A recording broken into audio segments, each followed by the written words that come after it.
옆 사람하고 인사하십시다. 사랑합니다. 그리고 축복합니다. 우리가 세계적인 발명왕을 들으려고 그러면 우리는 에디슨을 듭니다. 에디슨이 수많은 발명을 했지요. 그 발명왕인 에디슨이 한 번은 긴 여행을 하게 됩니다. 여행 중이라도 한 가지라도 더 발명하기 위해서 덜컹거리는 기차 안에 조그만한 실험실을 만들어 놓고 연구를 하고 있었습니다. 그런데 기차가 너무 덜컹거리는 바람에 그만 실험하고 있던 실험 약병 하나가 쏟아지면서 기차에 불이 났습니다. 그동안 연구해왔던 모든 자료가 다 불타버리고 에디슨 자신의 몸에도 불이 붙었습니다. 죽을 위기였는데 사람들이 달려와서 에디슨을 창밖으로 던지는 바람에 목숨을 건졌어요. 그런데 그 사고 때문에 에디슨이 귀를 먹어버렸습니다. 아무 소리도 들을 수가 없게 된 겁니다. 그런데 놀라운 것은 아무 소리도 들을 수 없는 그런 상황 중에도 에디슨은 그 후에도 수많은 발명을 해냈다는 겁니다. 사람들이 놀라서 와서 물었대요. 어떻게 아무 소리도 듣지 못하는데 그렇게 발명을 계속할 수가 있었습니까? 그때 에디슨이 이렇게 대답을 했다는 겁니다. 그때 사고로 소리를 전혀 들을 수 없게 된 것, 나는 오히려 하나님께 감사합니다. 아무 소리도 들을 수 없으니까 주변이 시끄러워도 나는 연구에 몰두할 수가 있었습니다. 차라리 귀가 먹어버린 것이 너무 감사한 일이죠. 그렇게 대답을 했다는 것입니다. 여러분, 사고로 귀를 먹어버린 것이 그게 감사한 겁니까? 불행한 겁니까? 우리는 불행한 것이라고 생각을 하는데 에디슨은 오히려 그것을 감사했다는 것입니다. 귀가 먹어서 소리가 들리지 않는 것이 오히려 감사하다. 그래서 어떤 주변의 시끄러운 소리 중에도 자기는 연구에 몰두할 수 있었으니까 귀가 먹어버린 것이 감사한 일이었다. 그런 고백입니다. 자, 우리가 이 에디슨의 말을 들으면서 무엇을 알 수 있습니까? 내게 일어나는 모든 사건을 어떤 각도에서 생각하느냐에 따라서 감사가 되기도 하고 원망이 되기도 한다는 것입니다. 감사와 원망은 이렇게 생각하기 나름이라는 것이죠. 한쪽으로 보면 원망스러운 일인데 반대로 생각하면 감사한 일일 수도 있다는 겁니다. 이게 여러분 세상 일입니다. 우리가 가만 보면 좋은 여건 속에 살아가면서도 늘 불평하고 원망하는 사람이 있어요. 우리 중에도 있습니다. 그만큼 살면 얼마나 감사해요? 그런데도 입만 열면 원망하고 불평하는 사람이 있어요. 자, 그런가 하면 우리 보기에도 참 어려운 환경에 살아가고 있음에도 불구하고 늘 그 사람 입을 열면 감사하는 얘기를 들으면서 우리는 참 놀랍다 그런 생각을 합니다. 영어로 우리가 감사합니다를 뭐라고 말하죠? 영어로 감사합니다 하면 thank you 그럽니다. thank you. 당신에게 감사합니다. 감사는 영어로 thank입니다. thank. 근데 그 thank라는 말이 나온 것, 어원은 think입니다. think. think는 생각하다라는 동사입니다. 그러니까 감사는 생각한다는 말에서 나온 겁니다. 자, 이게 뜻이 뭐지요? 그러니까 감사는 생각에서 나온다는 겁니다. 생각이 없는 사람은 어떤 경우에도 감사할 수 없다는 것이고, 생각이 있는 사람은 감사를 한다는 얘기입니다. 그러니까 무엇을 생각하느냐, 어떤 각도에서 생각에 따라서 감사할 수도 있고 원망할 수도 있다는 것입니다. 생각하는 각도에 따라서 감사도 나오고 원망도 나온다는 것입니다. 자, 오늘 성경의 본문은 다니엘의 감사 기도입니다. 10절이죠. 다니엘이 이 조서의 왕의 도장이 찍힌 것을 알고도 자기 집에 돌아가서는 윗방에 올라가 예루살렘으로 향한 창문을 열고 전에 하던 대로 하루 3번씩 무릎을 꿇고 기도했는데 그의 하나님께 감사하였더라. 그렇게 기록하고 있습니다. 오늘 본문은 다니엘의 감사 기도입니다. 그럼 다니엘은 어떤 사람이었지요? 포로로 바벨론 나라에 끌려와 있던 사람이었습니다. 바벨론 왕이 느부갓네살이 유대 나라를 공격하지 않습니까? 그래서 수도인 예루살렘을 함락시키고 수많은 왕족들과 수많은 귀족들을 다 포로로 끌고 갑니다. 요즘 말로 하면 수많은 엘리트들을 다 포로로 끌고 간 겁니다. 다 잡아갔어요.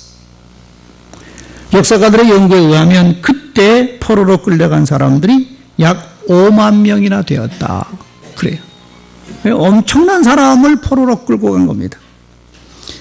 그런데 다니엘도 이때 포로로 끌려간 사람 중에 한 사람입니다. 청년이었지요. 그런데 이 다니엘은 아주 총명하고 지혜가 있는 사람이어서 바벨론 임금에게 눈에 들었습니다. 포로지만 똑똑합니다. 그래서 임금이 다니엘을 고위 관료로 쓰는 겁니다. 그러나 바벨론 나라도 오래가지 못하고 메대와 바사, 오늘 본문에 나오는 메대와 바사 나라에 멸망당합니다. 메대와 바사 나라는 페르시아입니다. 페르시아. 지금은 이란 나라죠. 이란. 이 바벨론도 오래가지 못하고 바사 나라에 멸망당합니다. 바사 나라 첫 번째 왕인 다리오 임금이 이제 중동 전역을 통치하게 되는데 이 다리오 왕 또한 다니엘의 충성스럽고 총명스러운 모습을 보고 총리로 기용합니다. 놀랍지요? 바사 나라 사람도 아닙니다. 유대 나라 사람이요. 이방 나라 사람을 다리오 임금이 총리로 기용해서 쓰는 겁니다. 이처럼 다니엘은 나라가 바뀌었는데도 계속해서 총리로 큰 영광을 누려요. 다리오 임금은 120명의 방백을 두고 나라를 다스렸는데 그 120명의 방백 위에 3명의 총리를 둡니다. 그 다니엘은 그 3명의 총리 중에 한 사람이었습니다. 얼마나 큰 영광을 누렸겠습니까? 그런데 오늘 본문 3절에 보면 이렇게 기록합니다. 다니엘은 마음이 민첩하여 총리들과 고관들 위에 뛰어남으로 왕이 그를 세워 전국을 다스리게 하고자 한지라. 다리오 임금이 보니까 3명의 총리 중에서도 이 다니엘이 훨씬 더 뛰어납니다. 그래서 자기 다음으로 다니엘을 전국을 다스리는 그런 총리로 삼으려고 생각을 한 겁니다. 자, 그러니 바사 나라 고위 관료들이 가만두겠습니까? 어떻게든지 다니엘을 끌어내리자 시기하고 질투하기를 시작합니다. 그래서 온갖 수단과 음모를 다 꾸미는 것이지요. 4절에 보면 이렇게 기록하고 있지 않습니까? 이에 총리들과 고관들이 국사에 대해서 다니엘을 고발할 근거를 찾고자 하였으나 아무 근거 아무 허물도 찾지 못하였으니 이는 그가 충성되어 아무 그릇됨도 없고 아무 허물도 없음이더라. 다니엘을 끌어내리려고 그러는데 그의 흠이 없어요. 고소할 거리가 없는 거야. 그게 어떻게 다니엘을 끌어내리는 겁니까? 고소할 방법이 없는데 결국 저들은 다니엘의 신앙 문제를 들고 나옵니다. 그들이 내놓는 방법은 누구든지 30일 동안 다리오 왕 이외 어떤 사람이나 어떤 신에게 엎드려 절을 하고 무엇을 구하면 이는 다리오 임금에 대한 반역입니다.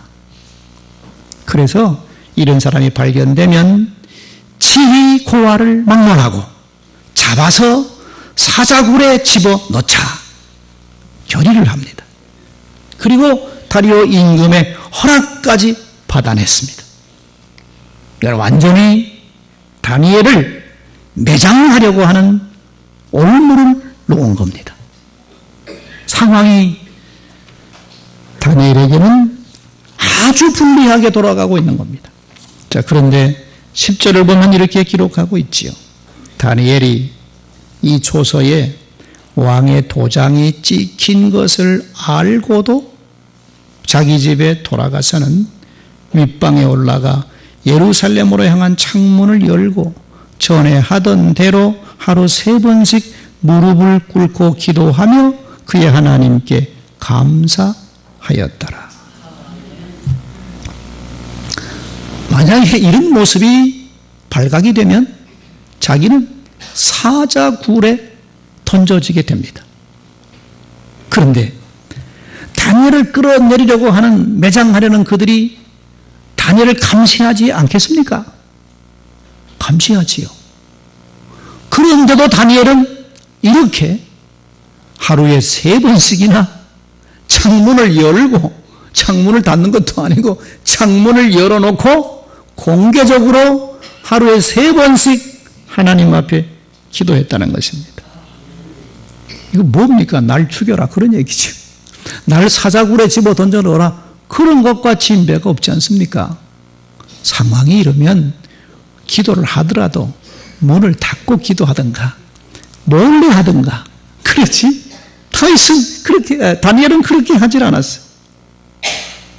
아주 공개적으로 창문을 열고 하나님 앞에 기도했다. 그것도 하루에 3번씩. 유명한 신학자인 폴 틸리히는 존재애로의 용기라는 책에서 신앙이라고 하는 것은 용기다, 그렇게 말했습니다. 신앙은 용기다. 신앙은 모험이다, 그랬습니다. 죽음이 온다 할지라도 하나님의 뜻대로 살아가는 용기, 이게 바로 틸리히는 신앙이다, 믿음이다, 그랬습니다. 다니엘의 신앙은 바로 그런 신앙이죠. 하나님을 향하여 기도하다가 사자굴에 들어가도 좋다. 나는 사자굴에 들어간 한이 있더라도 하나님 앞에 기도하는 것은 멈출 수가 없다. 그런 자세 아닙니까? 오늘 우리가 10절 말씀을 통해서 다니엘이 하나님께 드린 감사 기도에는 몇 가지 특징이 있는 것을 발견할 수가 있습니다. 첫째는 뭐냐 하면 다니엘은 하던 대로 하나님 앞에 감사 기도를 드렸다는 것입니다. 그렇죠? 예루살렘으로 향한 창문을 열고 전에 하던 대로입니다. 그러니까 오늘 처음 감사 기도 드린 것 아니고 하던 대로입니다. 하던 대로 하나님 앞에 감사 기도를 드렸다. 우리는 여기서 뭘 알 수 있습니까? 다니엘은 감사 기도를 하나님 앞에 드리는 것이 습관이었다, 그 얘기죠. 하던 대로, 전에 하던 대로. 다니엘은 하나님 앞에 감사 기도 드리는 것이 습관이었다, 습관화되어 있었다, 그런 얘기죠. 그러니까 감사는 습관이 되어야 됩니다. 감사는 여러분 습관이 돼야 어려운 가운데서도 감사할 수가 있습니다. 감사가 습관이 되지 않은 사람은 어려운 환경이 오면 바로 원망이 나갑니다. 그러나 감사가 습관화된 사람은 어떤 어려운 궁에도 입을 열면 감사가 나옵니다. 왜? 감사가 습관이 되어 있으니까. 그러니까 여러분, 감사를 습관화하는 것이 매우 중요합니다. 그럼 감사가 습관화되려면 어릴 때부터 감사를 가르쳐야 되는 겁니다. 감사가 하루아침에 안 돼요. 우리는 감사라는 성경 말씀 읽으면서 감사해야지 그러고 살지요. 여러분, 근데 감사가 잘 나옵니까? 조그만 환경이 어려워지면 입에서 불평이 나오잖아요. 감사가 습관이 되는데 습관은 어릴 때부터 습관화를 시켜야 돼요. 그래야 어려울 때도 감사가 나올 수가 있습니다. 감사의 습관화는 어릴 때부터 시켜야 됩니다. 미국의 어떤 가정에서 있었던 일입니다. 식구들이 아침을 먹고 있는데 그 집엔 어린아이 하나가 있어요. 그 어린 아이들은 어린 아이와 높은 의자에 앉히고 떨어질지 모르니까 허리에 벨트를 메고 같이 식사를 합니다. 그런데 이 3살짜리 아이가 식사하다가 포크를 떨어뜨렸어. 그러니까 얼른 엄마가 그걸 주워서 닦은 다음에 아이의 손에 다시 쥐어 주었습니다. 그래서 아이는 엄마가 쥐어주는 포크를 다시 받고 다시 식사를 하려고 그러는데 엄마가 스탑. 그러면서 아이에게 말해요. Say something. 뭘 말해야 되는 거 아니냐. 그러니까 아이가 눈을 동그랗게 뜨면서 어리둥절 하는 뭘 엄마가 말을 하려니까 뭔 말을 해야 되는 거예요? 자, 그러자 엄마는 말합니다. 너가 떨어뜨린 포크를 엄마가 다시 주워서 주었지. 그러면 감사하다고 말해야 되는 거 아니야? Say thank you. thank you라고 말을 하라는 얘기야, 엄마한테. 그러고 먹어야 되는 거 아니냐, 이 엄마 얘기가. 그 말 들은 아이가 그제서야 고개를 끄덕이며 엄마에게 말해요. Thank you, mom. 어머님 고맙습니다. 그러니까 엄마가 You are welcome. 먹으라. 그러니까 아이가 포크를 떨어뜨리면 포크를 쥐어주면서 엄마가 주어줬으니 감사하다는 말을 하고 먹으라는 거야. 그냥 먹으면 안 되잖아요. 감사한 일이지. 감사하라는 얘기야. 감사합니다라고 말을 하고 먹으라는 거야. 이건 어릴 때부터 감사를 가르쳐야 돼요. 안 그러면 절대로 여러분 하루아침에 감사가 입에서 나오는 건 아닙니다. 여러분도 자녀들을 어릴 때부터 조그만 일에도 감사합니다는 말을 가르쳐야 돼요. 그래야 그 아이가 커서도 감사할 수가 있는 겁니다. 다니엘은 늘 하나님 앞에 감사 기도를 들었습니다. 그렇기 때문에 이 어려운 환경 속에서도 전에 하던 대로 하나님 앞에 감사 기도를 드렸다는 것이죠. 두 번째는 다니엘은 감사 기도를 하루에 3번씩 했다는 겁니다. 3번씩. 전에 하던 대로 하루 3번씩 무릎을 꿇고 기도하며 그의 하나님께 감사하였더라. 하루에 3번 했습니다. 밥을 3번 먹듯이 시간을 정해놓고 하루에 3번씩 하나님 앞에 감사 기도를 했다는 것입니다. 이게 감사의 일상화입니다. 일상화. 자, 그러면 다니엘은 그런 상황 속에서 무슨 감사 기도를 드렸을까? 아니지. 자기가 사자굴에 던질 수밖에 없는 위기의 상황을 만났는데 그때도 감사하며 기도했다? 그러면 뭘 감사했을까? 어떤 감사 기도를 드렸을까? 궁금하지 않아요? 그런데 성경은 다니엘의 감사 기도 내용은 기록되어 있지 않습니다. 이건 우리가 그냥 생각해 봐야 되는 것이죠. 자, 그 상황에서 다니엘은 하나님께 무슨 감사를 했을까? 제가 좀 생각해 보았습니다. 제 생각에는 몇 가지 감사 내용이 있더라고요. 첫째는 바벨론으로 포로로 끌려온 자기가 그래도 하나님의 은혜로 지금까지 이렇게 영화를 누리고 살아왔으니 감사하지 않습니까? 더구나 나라가 바뀌었는데도 다리아 왕으로부터 이런 극진한 사랑을 받고 있으니 얼마나 감사해요. 이게 하나님이 이렇게 세워주신 것이니까 감사한 것 아닙니까? 지나온 삶을 돌아보며 하나님을 드리는 감사이지 않았을까? 두 번째는 이 땅에 살면서도 지금까지 믿음을 지키며 살아온 것에 대한 감사가 아니었을까?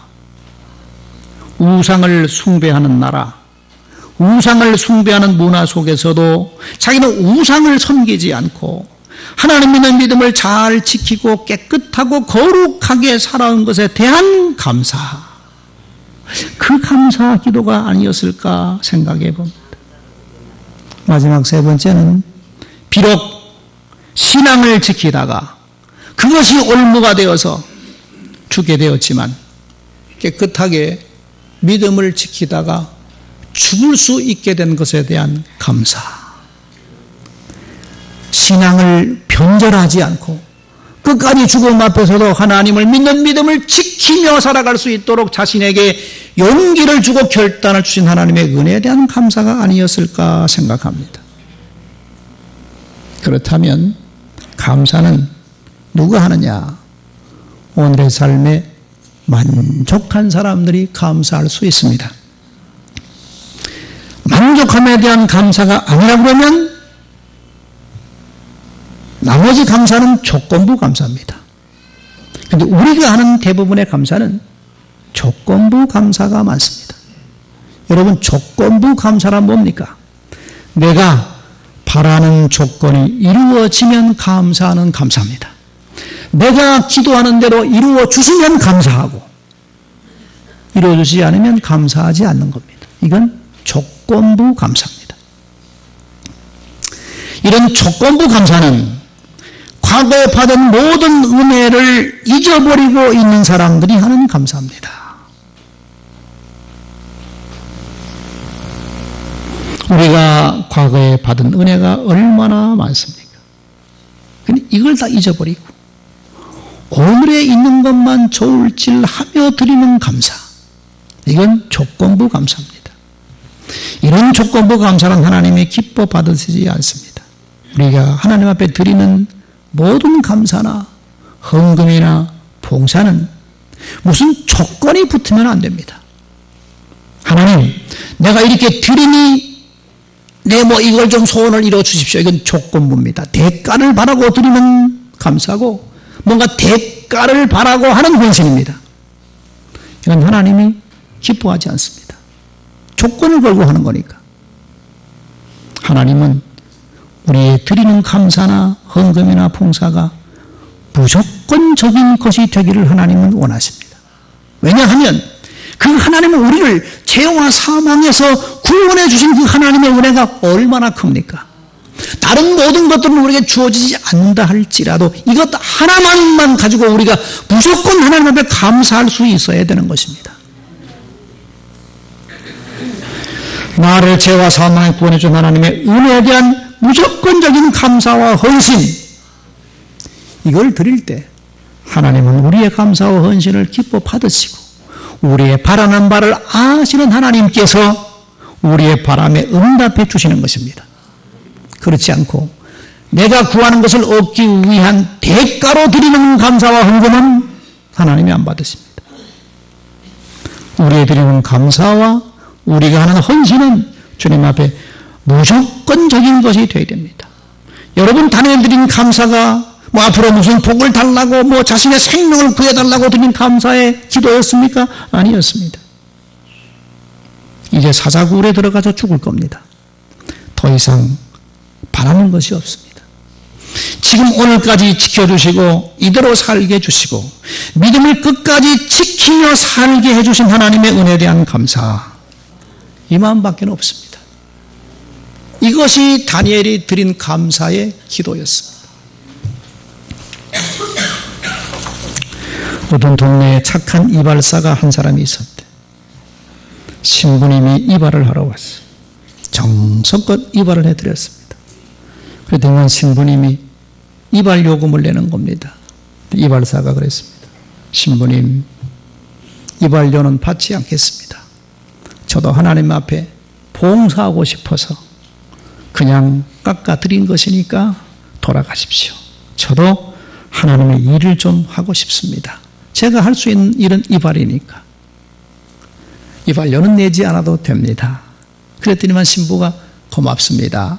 돌아갔어. 가만 생각하니까 너무 고맙잖아, 이발사가. 그래서 이 신부님이 기도문 책을 몇 권 구입해서 우편으로 이발사 앞에 기도문 책을 보내주었답니다. 또 어느 하루는 순경이 이발을 하러 왔어. 순경의 이발을 다 해준 다음에 순경이 돈을 내려고 그러니까 이발사가 내지 마십시오. 저도 지역사회를 위해서 봉사하고 싶으니 지역사회에서 봉사하는 우리 순경님 머리를 깎아드린 것 제겐 영광이니까 이발료를 내지 않아도 됩니다. 저도 지역사회에 봉사하고 싶습니다. 그랬어요. 순경이 고맙습니다. 돌아가서 생각하니까 고맙잖아요. 그래서 이 순경이 고맙다는 편지 한 장을 쓰고 도넛 몇 개를 싸서 사가지고 봉투에 넣어서 슬그머니 그 이발소 문 앞에 갖다 놓았대. 여러분, 이런 이발사가 있으면, 우리 동네에 있으면 아마 다음 날부터는 이발하러 온 사람이 줄을 쓸 거야. 공짜로 깎으려고. 여러분, 우리가 모든 받는 것을 당연한 것이라고 생각하지 마십시오. 모든 것이 고마운 일이잖아요. 고마운 일입니다. 우리 주일날 예배 드리고 나서 밑에 가서 공동 식사합니다. 여러분, 그거 당연히 받아먹는 음식입니까? 이를 위해서 토요일부터 나와서 일한 봉사의 손길이 있는 겁니다. 감사한 마음으로 먹어야지. 감사한 마음으로. 마치 당연히 먹어야 될 그런 생각으로 먹으면 곤란하지. 왜 반찬이 이 모양이냐? 고기 좀 주지. 이건 여러분 너무한 얘기입니다. 우리가 고마움을 가지고 살아야 돼요. 세상에 당연히 받을 만한 자격이 있는 사람이 누가 있어요? 없잖아요. 그러면 감사해야죠. 부족하고 허물 많은 사람인데도 우리가 이런 은혜를 받고 살아가니 감사할 따름 아닙니까? 예. 우리가 다니엘의 감사 기도를 가만 묵상하면서 우리가 하나님 앞에 우리 자신을 돌아봐야 됩니다. 나 같은 죄인을 구원해 주신 하나님의 은혜 감사해야죠. 오늘의 삶이 어떠했든지 간에 나 같은 사람을 구원해 준 하나님의 은혜에 대한 감사, 그리고 지금까지 살아오면서 받은 하나님의 은혜, 또 앞으로 믿음을 지키고 살아갔을 때 우리에게 주실 부활의 영광, 그 은혜를 생각하고 우리가 이 감사의 달에 하나님 앞에 감사를 드리며 살아야 되지 않겠습니까? 세상을 바라보면 원망과 불평이 나오고 한숨이 나올 수밖에 없습니다. 또 다른 사람 바라보면 불평이 나고 짜증이 날 수도 있습니다.